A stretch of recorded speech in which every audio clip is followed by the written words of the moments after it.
Hi friends, ದಿನದ ಎಲ್ಲ ಪ್ರಮುಖ ಸುದ್ದಿಯನ್ನು ನಿಮಗೆ ತಲುಪಿಸೋ ಮಸ್ತ್ ಮಗ ಚಾನಲ್ನ ಫುಲ್ ನ್ಯೂಸ್ಗೆ ಸ್ವಾಗತ. ನಾನು ಅಮರ್ ಪ್ರಸಾದ್. ಮಿಡಲ್ ಈಸ್ಟ್ನಲ್ಲಿ ನಡೀತಾ ಇರೋ ಸಂಘರ್ಷ ಎಲ್ಲ ಲಿಮಿಟ್ಗಳನ್ನು ಮೀರಿದೆ, ಮತ್ತಷ್ಟು ಭಯಾನಕವಾಗ್ತಾ ಇದೆ. ಇರಾನ್ನ ಪ್ರಮುಖ ಲೀಡರ್ಗಳನ್ನೇ ಮುಗಿಸ್ತಾ ಇರೋ ಇಸ್ರೇಲ್ ಮತ್ತು ಅಮೆರಿಕ ಪಡೆಗಳು ಇರಾನ್ ಆರ್ಥಿಕತೆಗೆ ದೊಡ್ಡ ಪೆಟ್ಟನ್ನು ಕೊಟ್ಟಿವೆ.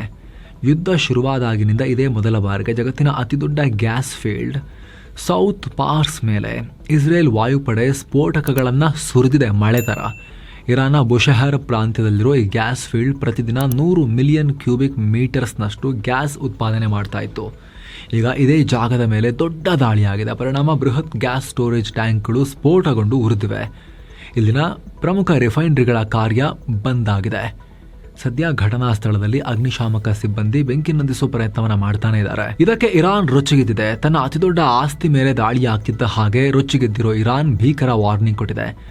ನಮ್ಮ ಮೇಲೆ ಅಟ್ಯಾಕ್ ಮಾಡಿದ್ದಕ್ಕೆ ಪ್ರತಿಯಾಗಿ ಸೌದಿ ಅರೇಬಿಯಾ, ಕತರ್, UAE ರಾಷ್ಟ್ರಗಳ ತೈಲ ಮತ್ತು ಅನಿಲ ಸ್ಥಾವರಗಳನ್ನು ಟಾರ್ಗೆಟ್ ಮಾಡಿ ಧ್ವಂಸ ಮಾಡ್ತೀವಿ ಅಂತ ಹೇಳಿದೆ. ಅದರಲ್ಲೂ ಸೌದಿ ಅರೇಬಿಯಾದ ಸ್ಯಾಮ್ರೆಫ್ ರಿಫೈನರಿ, ಜುಬೈಲ್ ಪೆಟ್ರೋಕೆಮಿಕಲ್ ಕಾಂಪ್ಲೆಕ್ಸ್, UAEನ ಅಲ್ ಹಸನ್ ಗ್ಯಾಸ್ ಫೀಲ್ಡ್ ಮತ್ತು ಕತರ್ನ ಪ್ರಮುಖ ರಿಫೈನರಿಗಳನ್ನು ಗುರಿಯಾಗಿಸಿ ದಾಳಿಯ ಬೆದರಿಕೆ ಹಾಕಿದೆ. ತನ್ನ ಎನರ್ಜಿ ಸೋರ್ಸ್ ಮೇಲೆ ದಾಳಿಯಾದ ಕೆಲ ಗಂಟೆಗಳಲ್ಲಿ ಇರಾನ್ ಈ ರೀತಿ ವಾರ್ನಿಂಗ್ ಕೊಟ್ಟಿದೆ. ಇದರ ಬೆನ್ನಲ್ಲೇ ಇರಾನ್ ಮೇಲೆ ಇಸ್ರೇಲ್ ಮಾಡಿರೋ ದಾಳಿಯನ್ನ ಕತರ್ ಖಂಡಿಸಿದೆ. ಅಯ್ಯೋ, ನಿಮ್ಮ ಗಲಾಟೆಲಿ ನಮ್ಮ ಮೇಲೆ ಮತ್ತೆ ಮಿಸೈಲ್ ಬರುತ್ತಲ್ಲ ಅನ್ನೋ ಚಿಂತೆ ಕತರ್ಗೆ. ಈ ಗ್ಯಾಸ್ ಫೀಲ್ಡ್ ಕತರ್ನ ನಾರ್ತ್ ಫೀಲ್ಡ್ಗೆ ಕನೆಕ್ಟ್ ಆಗಿದೆ. ಇದು ಡೇಂಜರಸ್ ಮತ್ತು ಬೇಜವಾಬ್ದಾರಿತನ ಇಸ್ರೇಲ್ದು. ಎನರ್ಜಿ ಇನ್ಫ್ರಾಸ್ಟ್ರಕ್ಚರ್ ಮೇಲೆ ದಾಳಿ ಮಾಡ್ತಾರೇನ್ರಿ, ಬರೀ ಇರಾನಿಗಲ್ರಿ ಪೆಟ್ಟಿದ್ರಿಂದ ಜಗತ್ತಿಗೆ ಆಗತ್ರಿ, ಪರಿಸರಕ್ಕೆ ದೊಡ್ಡ ಬೆದರಿಕೆ ಉಂಟಾಗತ್ರಿ ಅಂತ ಕತರ್ನವರು ಬುದ್ಧಿ ಹೇಳಿದ್ದಾರೆ ಇಸ್ರೇಲ್ಗೆ. ಅಲ್ಲದೆ ಕೂಡಲೇ ಇಂಥ ದಾಳಿಗಳನ್ನು ನಿಲ್ಲಿಸಿ ಸಂಯಮದಿಂದ ವರ್ತಿಸಬೇಕು. ಮಿಡಲ್ ಈಸ್ಟ್ನಲ್ಲಿ ಶಾಂತಿ ಕಾಪಾಡೋಕೆ ಅಂತಾರಾಷ್ಟ್ರೀಯ ಕಾನೂನುಗಳನ್ನು ಪಾಲಿಸೋದು ಮುಖ್ಯ ಅಂತ ಪಾಠ ಮಾಡಿದ್ದಾರೆ. ಇರಾನಿಗೆ ಬೇರೆ ಕಡೆ ಹೊಡೆದ ಕತಾರ್ ಅಷ್ಟು ತಲೆ ಕೆಡಿಸ್ಕೊಳ್ಳಲ್ಲ. ಟಾಪ್ ಲೀಡರ್ಗಳನ್ನ ಹತ್ಯೆ ಮಾಡಿದಾಗಲೂ ಕೂಡ ಸ್ವಲ್ಪ ಸುಮ್ಮನಿರುತ್ತೆ, ಡಿಪ್ಲೊಮ್ಯಾಟಿಕ್ ಆಗಿ ಆಟ ಆಡುತ್ತೆ. ಈಗ ಎನರ್ಜಿ ಇನ್ಫ್ರಾಗೆ ಹೊಡೆದಿರೋದು, ಇವ್ರಿಗೆ ಕನೆಕ್ಟ್ ಆಗಿರೋ ಎನರ್ಜಿ ಇನ್ಫ್ರಾಗೆ ಹೊಡೆದಿರೋದ್ರಿಂದ ಇವ್ರು ಸಡನ್ ಆಗಿ ಬಂದು ಹೇಳಿಕೆ ಕೊಡೋಕೆ ಶುರು ಮಾಡಿದ್ದಾರೆ. ಯಾಕಂದ್ರೆ ಇರಾನಿಗೆ ಇವ್ರ ಮೇಲೆ ಮಿಸೈಲ್ ಕಳಿಸೋದಂತ ಗೊತ್ತು ಇವ್ರಿಗೀಗ. ಅಂದಹಾಗೆ ಸ್ನೇಹಿತರೆ, ಸೌತ್ ಪಾರ್ಸ್ ವಿಶ್ವದ ಅತಿದೊಡ್ಡ ನ್ಯಾಚುರಲ್ ಗ್ಯಾಸ್ ಫೀಲ್ಡ್ ಪರ್ಷಿಯನ್ ಕೊಲ್ಲಿಯಲ್ಲಿದೆ. ಇದು ಕತರ್ನೊಂದಿಗೆ ಹಂಚಿಕೊಂಡಿರೋ ಬೃಹತ್ ಅನಿಲ ನಿಕ್ಷೇಪದ ಒಂದು ಭಾಗ. ಕತರ್ನಲ್ಲಿ ಇದೇ ಫೀಲ್ಡ್ಗೆ ನಾರ್ತ್ ಡೋಮ್ ಅಂತ ಕರೀತಾರೆ. ಸೊ ಎರಡು ಕಡೆಯಲ್ಲಿ ಹಂಚಿ ಹೋಗಿರೋ ಪ್ರದೇಶ ಇದು. ಒಟ್ಟಾರೆಯಾಗಿದ್ದು ಭೂಮಿ ಮೇಲಿನ ಅತಿದೊಡ್ಡ ಗ್ಯಾಸ್ ಫೀಲ್ಡ್. ಇರಾನ್ಗೆ ಸೌತ್ ಪಾರ್ಸ್ ತುಂಬಾನೇ ಮುಖ್ಯ, ಯಾಕಂದ್ರೆ ಇದು ದೇಶದ ಬಹುಪಾಲು ನೈಸರ್ಗಿಕ ಅನಿಲವನ್ನ ಉತ್ಪಾದನೆ ಮಾಡುತ್ತೆ ಮತ್ತು ಅಲ್ಲಿನ ವಿದ್ಯುತ್ ಉತ್ಪಾದನೆ ಹಾಗೂ ಕೈಗಾರಿಕಾ ವಲಯಕ್ಕೆ ಆಸರೆ. ಇದಕ್ಕೇನೆ ಇಸ್ರೇಲ್ ಈಗ ಪೆಟ್ಟು ಕೊಟ್ಟಿದೆ. ಈ ಮೂಲಕ ಸ್ನೇಹಿತರೆ, ಜಗತ್ತು ಸ್ವಲ್ಪ ಎಕಾನಮಿ, ಮಾರ್ಕೆಟ್ ಎಲ್ಲ ಸ್ವಲ್ಪ ಸ್ಟೆಬಿಲೈಸ್ ಆಗೋಕೆ ಶುರುವಾಗಿದ್ವು. ಭಾರತದಲ್ಲಂತೂ 2-3 ದಿನಗಳಲ್ಲಿ, ಲಾಸ್ಟ್ 2-3 ಡೇಸಲ್ಲಿ ಮಾರ್ಕೆಟ್ ಪತನದ ಪಾಯಿಂಟ್ನಿಂದ 2700 ಪಾಯಿಂಟ್ ರಿಕವರ್ ಆಗಿತ್ತು. ಇವತ್ತು ಸಂಜೆ ವೇಳೆಗೆ 3 ದಿನ ಕಂಟಿನ್ಯೂಸ್ ರಿಕವರ್ ಆಗಿತ್ತು. ಇನ್ನೂ ವರ್ಷ ಆಗೋದೇನಿದೆ ಲೆಕ್ಕಾಚಾರ ಅನ್ನೋ ಒಂದು ಹೋಪ್ನಲ್ಲಿ. ಆದರೆ ಈಗ ಎನರ್ಜಿ ಇನ್ಫ್ರಾಸ್ಟ್ರಕ್ಚರ್ಗೆ ಹೊಡೆಯೋಕೆ ಶುರು ಮಾಡಿದಾರಲ್ಲ, ಮಾರ್ಕೆಟ್ ಮತ್ತೆ ಈಗ ನೆಕ್ಸ್ಟ್ ಓಪನ್ ಆದಾಗ ಅಯೋಮಯ ಆಗೋ ಲೆಕ್ಕಾಚಾರದಲ್ಲಿದೆ. ಹಿಂಗೆ ಕಂಟಿನ್ಯೂ ಆದರೆ ಇದು ಏನೋ ಮಿಡಲ್ ಈಸ್ಟ್ ಯುದ್ಧ ತೀವ್ರಗೊಳ್ತಿರೋ ನಡುವೆ ಅಮೆರಿಕ ಅಧ್ಯಕ್ಷ ಟ್ರಂಪ್ ಮತ್ತೊಂದು ದೊಡ್ಡ ಹೇಳಿಕೆ ಕೊಟ್ಟಿದ್ದಾರೆ. ಇರಾನ್ ಅನ್ನ ಸಂಪೂರ್ಣವಾಗಿ ಅಳಿಸಿ ಹಾಕೋ ಹಿಂಟ್ ಕೊಟ್ಟಿದ್ದಾರೆ. ಈ ವಿಚಾರವಾಗಿ ಟ್ರುತ್ ಸೋಷಿಯಲ್ನಲ್ಲಿ ಪೋಸ್ಟ್ ಹಾಕಿರೋ ಟ್ರಂಪ್, ಉಗ್ರ ರಾಷ್ಟ್ರವಾಗಿರೋ ಇರಾನ್ನಲ್ಲಿ ಈಗೇನು ಅಲ್ಪ ಸ್ವಲ್ಪ ಉಳಿದಿದೆಯೋ ಅದನ್ನ ಕೂಡ ಪೂರ್ತಿಯಾಗಿ ಮುಗಿಸ್ಬಿಡ್ತೀವಿ. ಕಂಪ್ಲೀಟ್ ಫಿನಿಶ್ ಮಾಡಿದ್ರೆ ಏನಾಗಬಹುದು ಅಂತ ಯೋಚನೆ ಮಾಡ್ತಾ ಇದ್ದೀನಿ ನಾನು. ಹಾಗೆ ಸೋ ಕಾಲ್ಡ್ ಸ್ಟ್ರೇಟ್ ಅಂದರೆ ಹಾರ್ಮುಜ್ ಜಲಸಂಧಿ, ಆ ದಾರಿಯ ರಕ್ಷಣೆಯ ಜವಾಬ್ದಾರಿಯನ್ನ ಅದರ ಮೇಲೆ ಡಿಪೆಂಡ್ ಆಗಿರೋ ರಾಷ್ಟ್ರಗಳಿಗೆ ಬಿಟ್ಕೊಟ್ರೆ ಏನಾಗ್ಬೋದು. ಆಗ್ಲಾದ್ರೂ ನಮಗೆ ಸರಿಯಾಗಿ ಸ್ಪಂದಿಸದೇ ಇರೋ ನಮ್ಮ ಮಿತ್ರ ರಾಷ್ಟ್ರಗಳು ದಾರಿಗೆ ಬರ್ತಾವಾ ಅಂತೆಲ್ಲ ಚಿಂತನೆ ನಡೆಸೋ ರೀತಿಯಲ್ಲಿ ಪ್ರಶ್ನೆ ಹಾಕಿದ್ದಾರೆ. ಅಂದ್ರೆ ನಾವು ಇರಾನ್ನ ಸಂಪೂರ್ಣವಾಗಿ ನಾಶ ಮಾಡ್ತೀವಿ, ಅದರಿಂದಾಗೋ ಪರಿಣಾಮಗಳನ್ನ ಅಲ್ಲಿ ಹಾರ್ಮುಜ್ ಜಲಸಂಧಿ ಮೇಲೆ ಡಿಪೆಂಡ್ ಆಗಿರೋ ರಾಷ್ಟ್ರಗಳು, ಅಲ್ಲಿರೋ ಅರಬ್ ರಾಷ್ಟ್ರಗಳು, ಅಲ್ಲಿಂದ ತೈಲ ತಗೊಳ್ಳೋ Bharat, China, south Korea, Japan, ಯುರೋಪ್ನವರು ನೀವು ಡೀಲ್ ಮಾಡ್ಕೊಳ್ಳಿ ಅನ್ನೋ ಥರದಲ್ಲಿ ಟ್ರಂಪ್ ಹೇಳಿಕೆ ಕೊಟ್ಟಿದ್ದಾರೆ. ಅಲ್ಲದೆ ಇರಾನ್ ಜಗತ್ತಿನಲ್ಲೇ ನಂಬರ್ 1 ಭಯೋತ್ಪಾದಕ ರಾಷ್ಟ್ರ, ನಾವು ಅವರ ಬಿಸ್ನೆಸ್ ಅನ್ನ ಈಗ ಪೂರ್ತಿಯಾಗಿ ಬಂದ್ ಮಾಡಿಸ್ತಾ ಇದ್ದೀವಿ ಅಂತ ಹೇಳಿಕೆ ಕೊಡೋ ಮೂಲಕ ಈ ಆಯಿಲ್ ಮತ್ತು ನ್ಯಾಚುರಲ್ ಗ್ಯಾಸ್ನ ಮೇಲಿನ ದಾಳಿ ಏನಿದೆ ಈಗ ಇಸ್ರೇಲ್ ಮಾಡಿದೆ, ಇದಿನ್ನೂ ಆರಂಭ ಅಷ್ಟೇ. ಪೂರ್ತಿ ಅವುಗಳನ್ನೆಲ್ಲ ಪುಡಿ ಮಾಡೋಕೆ ಅಮೆರಿಕ ಹೊರಟಂಗೆ ಕಾಣಿಸ್ತಿದೆ. ಅದಕ್ಕೆ ಪ್ರತಿಯಾಗಿ ಇರಾನ್ ಕೂಡ ಮಿಸೈಲ್ ಮತ್ತು ಡ್ರೋನ್ಗಳನ್ನು ಅರಬ್ ರಾಷ್ಟ್ರಗಳ ಕಡೆಗೆ, UAE, Saudi, Kuwait, Iraq, Qatar ಆ ಕಡೆಗೆ ಹಾರಿಸುತ್ತೆ ಈಗ ಅವರ ತೈಲ ಮತ್ತು ಆಯಿಲ್ ಫೆಸಿಲಿಟೀಸ್ ಮೇಲೆ. ಅಲ್ಲಿಗೂ ಸದ್ಯಕ್ಕಂತೂ ಈ ಬಿಕ್ಕಟ್ಟನ್ನ ಬಗೆಹರಿಸ್ಕೊಂಡು ಬದುಕಕ್ಕೆ ಬಿಡಲ್ಲ ಅಂತ ಆಯ್ತು ಈಗ ಸದ್ಯಕ್ಕೆ. ಅದ್ರಲ್ಲಿ ದೊಡ್ಡ ಪೆಟ್ಟೀಗ ಭಾರತದಂಥ ರಾಷ್ಟ್ರಕ್ಕೇನೆ ಕಚ್ಚಾ ತೈಲ ಸಪ್ಲೈಗೆ ದೊಡ್ಡ ಪ್ರಾಬ್ಲಮ್ ಆಗಿದೆಯಲ್ಲ. ಈಗ ಇದನ್ನು ನೀಗಿಸೋಕ್ಕೆ, ಬ್ಯಾಲೆನ್ಸ್ ಮಾಡೋಕ್ಕೆ ರಷ್ಯಾದಿಂದ ಭಾರಿ ಪ್ರಮಾಣದಲ್ಲಿ ಆಯಿಲ್ ಖರೀದಿ ಮಾಡೋಕೆ ಶುರು ಮಾಡಿದೆ ಭಾರತ. ಚೀನಾ ಕಡೆಗೆ ಹೋಗ್ತಿದ್ದ ರಷ್ಯಾದ ತೈಲ ಹಡಗುಗಳು ಈಗ ಸಮುದ್ರದಲ್ಲಿ ಯೂಟರ್ನ್ ಹೊಡೆದು ಭಾರತದ ಕಡೆಗೆ ಒಂದಷ್ಟು ಬರ್ತಿದ್ದಾವೆ. ಚೀನಾದ ರಿಜಾವೋ ಪೋರ್ಟ್ಗೆ ಹೋಗಬೇಕಾಗಿದ್ದ ಅಕ್ವಾ ಟೈಟನ್ ಅನ್ನೋ ಹಡಗು ದಕ್ಷಿಣ ಚೀನಾ ಸಮುದ್ರದಲ್ಲಿ ದಿಢೀರಂತ ತನ್ನ ರೂಟನ್ನು ಚೇಂಜ್ ಮಾಡಿಕೊಂಡು ನಮ್ಮ ನವಮಂಗಳೂರು ಪೋರ್ಟ್ ಕಡೆಗೆ ಬರ್ತಾ ಇದೆ. ಮಾರ್ಚ್ 21ನೇ ತಾರೀಕು ಈ ಹಡಗು ಮಂಗಳೂರನ್ನು ತಲುಪೋ ನಿರೀಕ್ಷೆ ಇದೆ.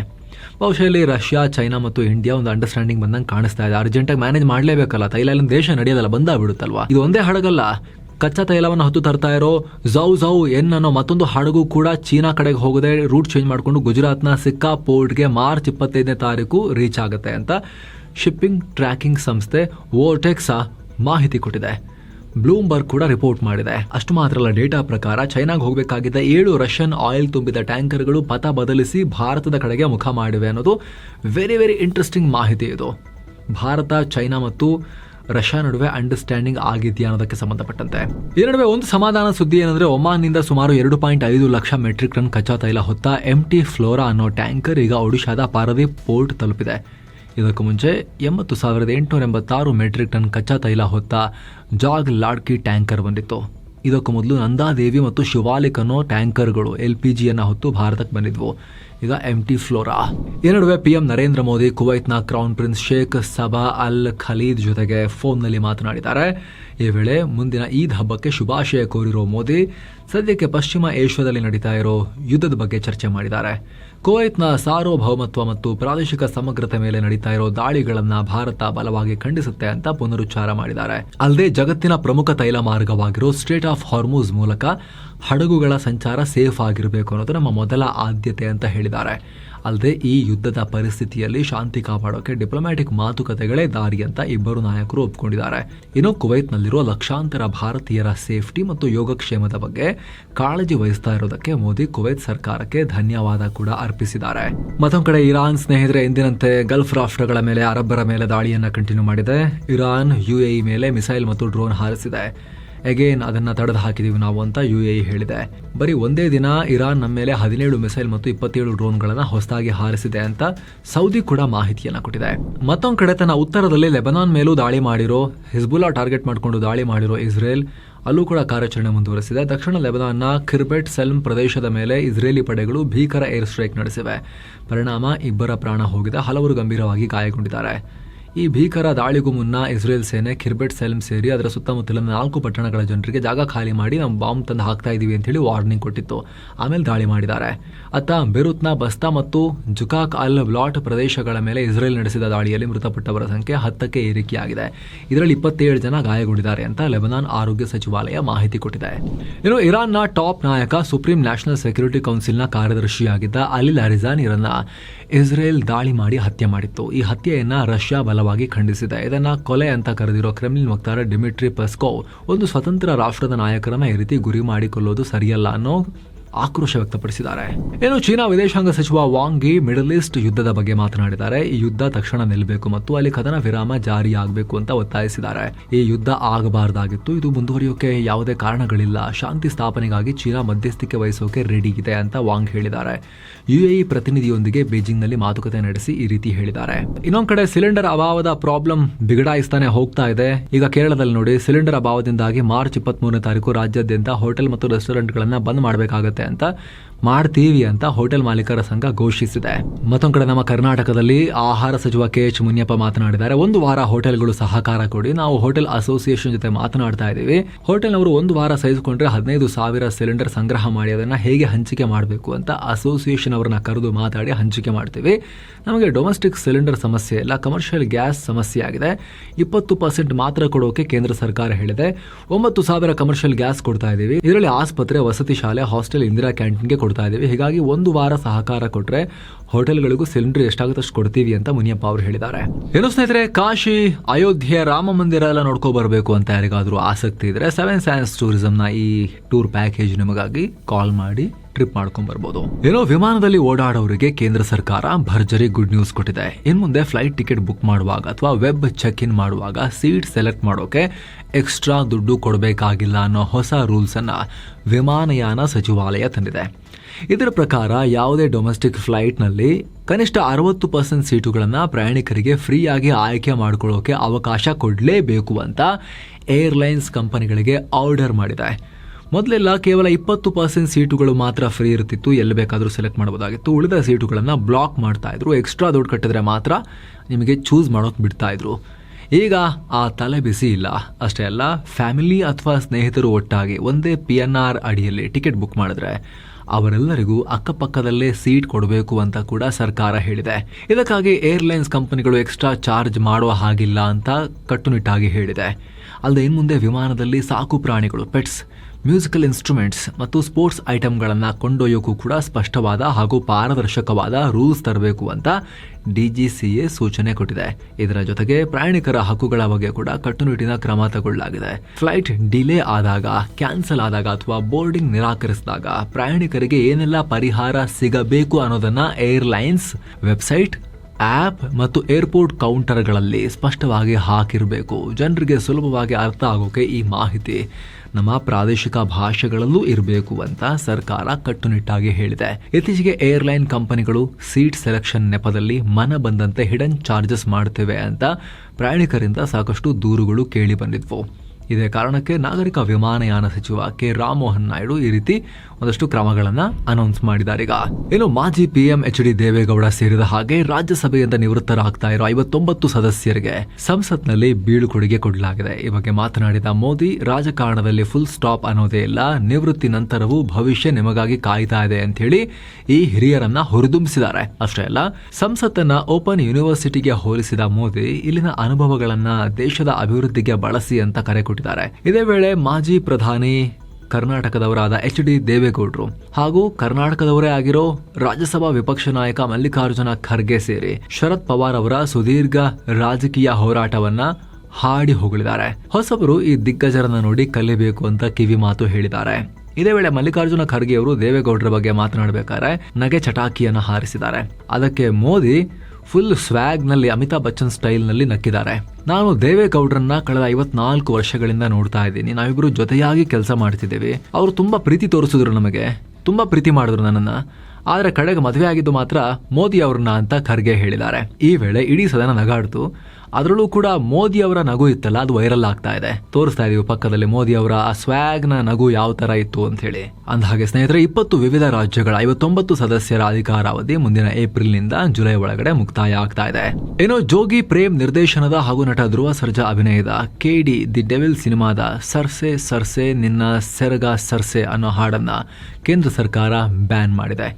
ಲೋಕಸಭೆಯಲ್ಲಿ ವಿಚಾರವಾಗಿ ಮಾತನಾಡಿದ ಕೇಂದ್ರ ಸಚಿವ ಅಶ್ವಿನಿ ವೈಷ್ಣವ್, ಈ ಹಾಡಿನ ವಿರುದ್ಧ ಈಗ ಆಲ್ರೆಡಿ ಕಟ್ಟುನಿಟ್ಟಿನ ಕ್ರಮ ಕೈಗೊಳ್ಳಲಾಗಿದೆ. ಭಾರತದಲ್ಲಿ ಪ್ರತಿಯೊಬ್ಬರಿಗೂ ವಾಕ್ ಸ್ವಾತಂತ್ರ್ಯ ಇದೆ ನಿಜ, ಆದರೆ ಇದು ಸಂವಿಧಾನದ ಮಿತಿಗಳಿಗೆ ಒಳಪಟ್ಟಿರುತ್ತೆ.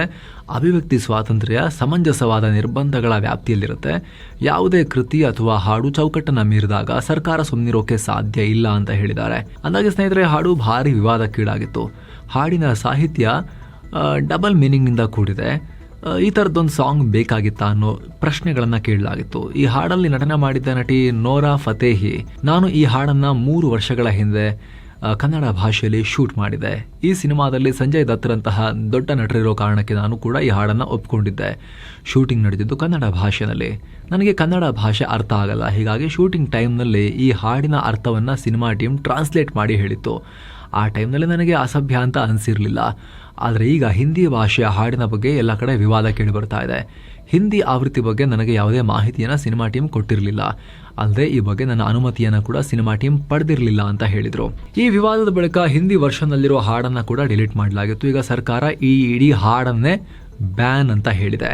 ಏನೋ ಮಾಜಿ ಸಂಸದ ಪ್ರಜ್ವಲ್ ರೇವಣ್ಣ ಪೆನ್ ಡ್ರೈವ್ ಕೇಸ್ನಲ್ಲಿ ಸ್ಫೋಟಕ ಸತ್ಯ ಬಯಲಾಗಿದೆ. ಪ್ರಜ್ವಲ್ ರೇವಣ್ಣಗೆ ಬೇರೆ ಯಾರು ಅಲ್ಲ, ಅವರ ಮಾಜಿ ಆಪ್ತರೆ ಕೆಡ್ಡಾಗೆ ತೋಡಿದ್ದಾರೆ, ಅವ್ರನ್ನ ಕೆಡವಿದ್ದಾರೆ ಅನ್ನೋ ಸತ್ಯವನ್ನ SIT ಎಳೆ ಎಳೆಯಾಗಿ ಬಿಚ್ಚಿಟ್ಟಿದೆ.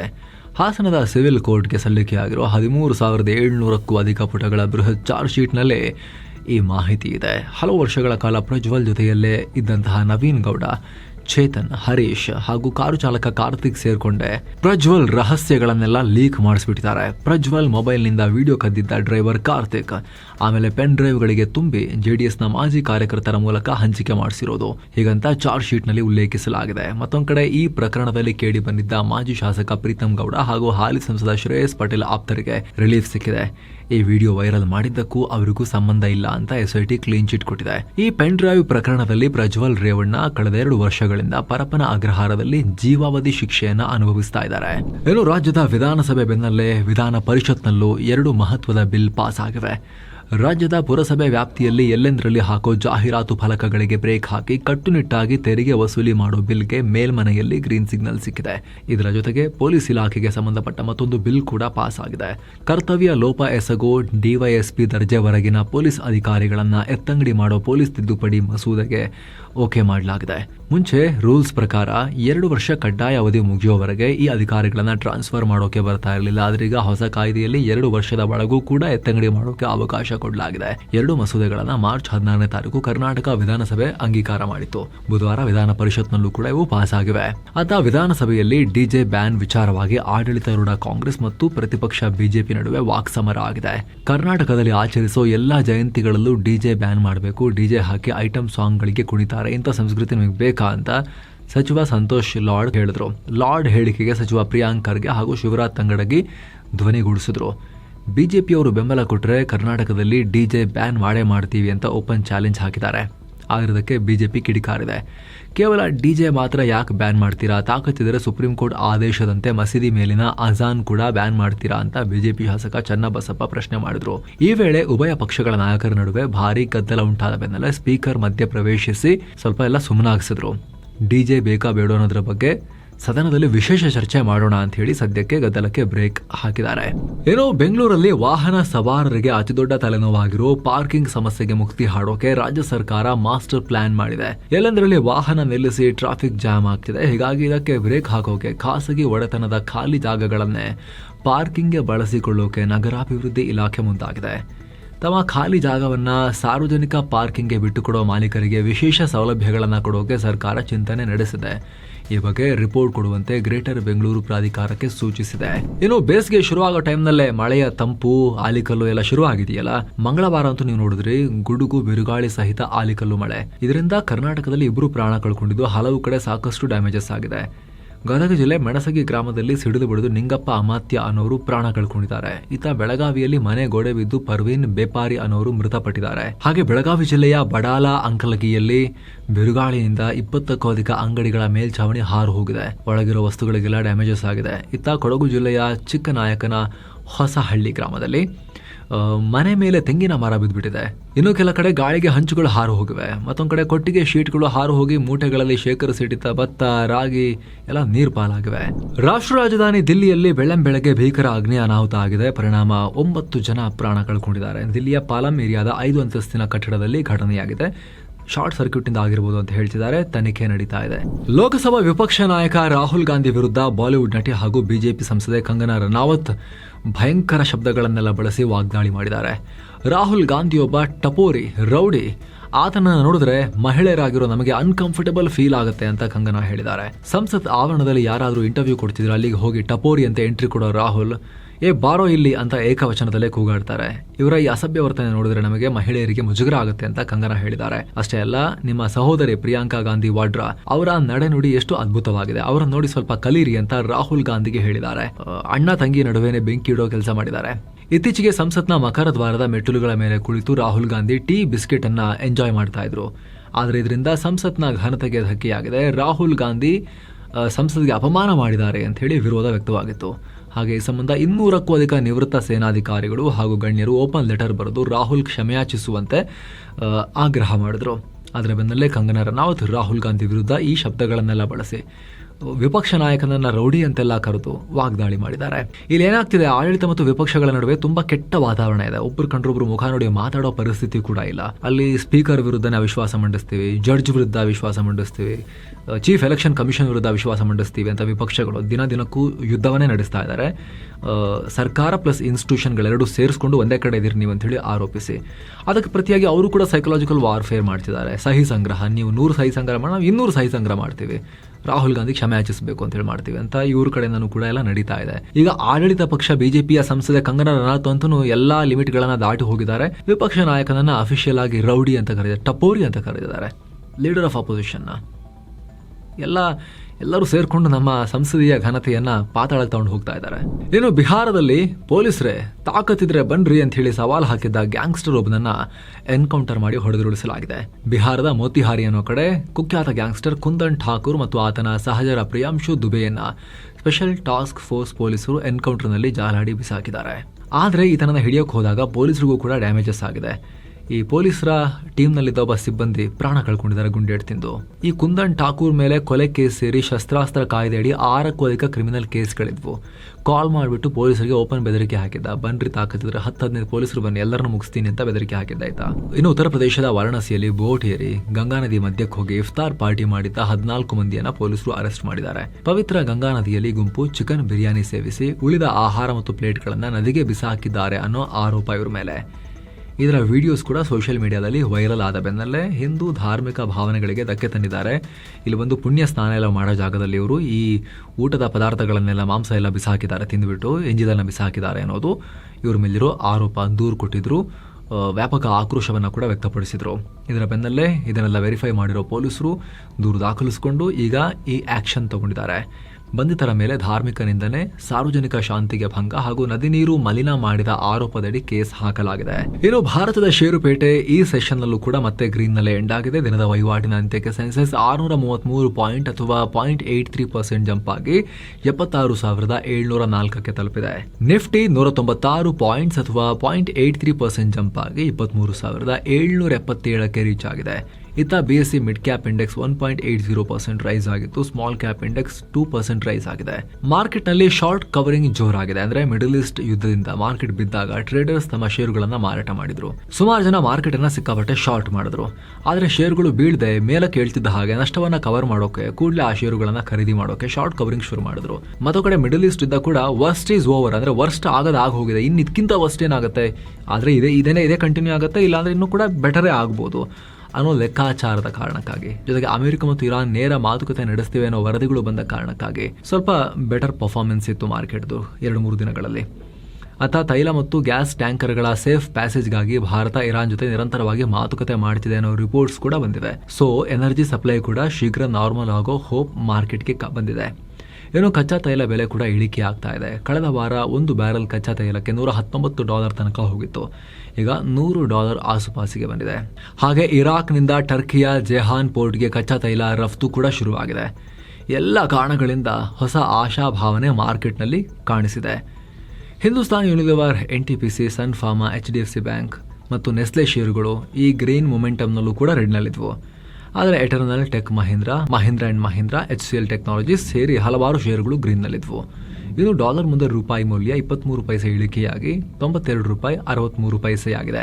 ಆದರೆ ಸ್ನೇಹಿತರ ಸುದ್ದಿ ಆರಂಭದಲ್ಲೇ ಹೇಳಿದ ಹಾಗೆ ನಾವು ಇವತ್ತೇನೋ ಮಾರ್ಕೆಟ್ ಲಾಸ್ಟ್ 2-3 ದಿವಸ ಪಿಕಪ್ ಆಯಿತು ಒಳ್ಳೆ ಹೋಪ್ನಲ್ಲಿ, ಓಕೆ ಆಯಿಲ್ ಸರಬರಾಜು ಗ್ಯಾಸ್ಗೇನು ಪ್ರಾಬ್ಲಮ್ ಆಗಲ್ಲ ಅಂತ ಅಂದ್ಕೊಂಡು ಸ್ಟೇಬಿಲೈಸ್ ಆಗ್ತಿದೆ ಅಂತ ಅನ್ಕೊಂಡು, ಆದ್ರೆ ಲೇಟೆಸ್ಟ್ ಮಾಹಿತಿ ನಿಮ್ಗೆ ಆಗಲೇ ಹೇಳಿದ್ವಿ. ಇರಾನ್ನ ಎನರ್ಜಿ ಇನ್ಫ್ರಾಸ್ಟ್ರಕ್ಚರ್ ಮೇಲೆ ಇಸ್ರೇಲ್ ಭಾರಿ ದಾಳಿ ಮಾಡಿದೆ, ಗ್ಯಾಸ್ ಫೀಲ್ಡ್ ಮೇಲೆ ದಾಳಿ ಮಾಡಿದೆ. ಅವರು ಕೂಡ ಈಗ ಪ್ರತಿಯಾಗಿ ಎಲ್ಲ ಅರಬ್ ರಾಷ್ಟ್ರಗಳ ಆಯಿಲ್ ಮತ್ತು ಗ್ಯಾಸ್ ಫೀಲ್ಡ್ ಮೇಲೆ ದಾಳಿ ಮಾಡ್ತೀವಿ ಅಂತ ಹೇಳಿದ್ದಾರೆ. ಸೊ ಮತ್ತೆ ಕ್ರೈಸಿಸ್ ಉಲ್ಬಣಿಸಿ ಮತ್ತೆ ಮಾರ್ಕೆಟ್ನಲ್ಲಿ ಪ್ರಾಫಿಟ್ ಬುಕಿಂಗ್ ಶುರುವಾಗಿ ಎಲ್ಲ ಮಾರ್ಕೊಂಡು ಓಡಿ ಮತ್ತೆ ಬೀಳಿಸುವಂತ ಸಾಧ್ಯತೆ ಇದ್ದೇ ಇರುತ್ತೆ. ಸ್ವಲ್ಪ ಹುಷಾರಾಗಿರೋ ನೋಡ್ಕೊಂಡು ಮಾಡಿ ಸ್ನೇಹಿತರೆ. ಏನೇ ಈ ಡಿಸಿಷನ್ ಮಾಡೋದಿದ್ರು ಕೂಡ ಇನ್ಫಾರ್ಮ್ ಡಿಸಿಷನ್ಸ್ ಮಾಡಿ ಅಂತ ಹೇಳಿ. ಏನು ಚಿನ್ನ ಮತ್ತು ಬೆಳ್ಳಿ ಬೆಲೆ ವಿಚಾರಕ್ಕೆ ಬಂದ್ರೆ 24 ಕ್ಯಾರೆಟ್ನ 10 ಗ್ರಾಮ್ ಚಿನ್ನದ ಬೆಲೆಯಲ್ಲಿ $789 ಕಮ್ಮಿಯಾಗಿ $1,54,879 ಆಗಿದೆ. 22 ಕ್ಯಾರೆಟ್ನ 10 ಗ್ರಾಮ್ ಚಿನ್ನದ ಬೆಲೆಯಲ್ಲಿ $720 ಕಮ್ಮಿಯಾಗಿ $1,41,870 ಆಗಿದೆ. 1 ಕೆಜಿ ಬೆಳ್ಳಿ ಬೆಲೆಯಲ್ಲಿ $2,433 ಕಮ್ಮಿಯಾಗಿ $2,49,907 ಆಗಿದೆ. ಸೊ ಫ್ರೆಂಡ್ಸ್, ಇದಾಗಿತ್ತು ಇವತ್ತಿನ ಫುಲ್ ನ್ಯೂಸ್. ನಾವು ಕುಯ್ದಿಲ್ಲ, ಎಳೆದಿಲ್ಲ, ಕಿರಿಚಾಡು ಕೂಡ ಇಲ್ಲ, ಬರೀ ಸುದ್ದಿಯ ರೀತಿಯಲ್ಲಿ ತಲುಪಿಸುವ ಪ್ರಯತ್ನ ಮಾಡಿದ್ದೇವೆ. ನಿಮಗಿದು ಇಷ್ಟ ಆಗ್ತಾ ಇದ್ರೆ ಮಸ್ತ್ಮಗ ಚಾನಲ್ಗೆ ದಯವಿಟ್ಟು ಸಬ್ಸ್ಕ್ರೈಬ್ ಮಾಡಿ. ಹಾಗೆ ವಿಡಿಯೋ ಕೆಳಗಿರೋ ಜಾಯಿನ್ ಬಟನ್ ಮೂಲಕ ಆಸಕ್ತ ವೀಕ್ಷಕರು ಮಸ್ತ್ಮಗ ಪ್ರೀಮಿಯಂ ಸದಸ್ಯರಾಗ್ಬೋದು. ಎಲ್ಲ ಮೆಂಬರ್ ಓನ್ಲಿ ವಿಡಿಯೋಸ್, ಅದು ಮೆಂಬರ್ ಓನ್ಲಿ ಬಿಸ್ನೆಸ್, ಎಕನಾಮಿಕ್ಸ್ನ ಮಿನಿ ಸೀರೀಸ್, ಹಾಗೆ ಡೈಲಿ ಮಾರ್ನಿಂಗ್ ಪಬ್ಲಿಷ್ ಆಗೋ ವಿಡಿಯೋಸ್ನ ನೈಟೇ ನೀವು ಅರ್ಲಿ ಆಕ್ಸೆಸ್ನಲ್ಲೂ ಕೂಡ ನೋಡ್ಬೋದು. ಕರೆಂಟ್ ಪವರ್ ಪ್ರೋಗ್ರಾಮ್ ನೋಡ್ಬೋದು. ಎಲ್ಲ ಮೆಂಬರ್ ಓನ್ಲಿ ಕಾಂಟೆಂಟ್ ಮತ್ತು ಬೆನಿಫಿಟ್ಸ್ ಅನ್ನ ಪಡಿಬೋದು. ಎಲ್ಲಕ್ಕಿಂತ ಹೆಚ್ಚಾಗಿ ಒಬ್ಬೊಬ್ಬರು ಜಾಯ್ನ್ ಆಗೋರು ಕೂಡ ನೀವು ನಮ್ಮ ತಂಡಕ್ಕೆ ದೊಡ್ಡ ಶಕ್ತಿ ಕೊಟ್ಟಂಗಾಗುತ್ತೆ. ಆಸಕ್ತರು ಜಾಯಿನ್ ಬಟನ್ ಚೆಕ್ ಮಾಡಿ ಮತ್ತೆ ಭೇಟಿ ಆಗ್ತಿರೋಣ ಸ್ನೇಹಿತರೆ. ನಮಸ್ಕಾರ.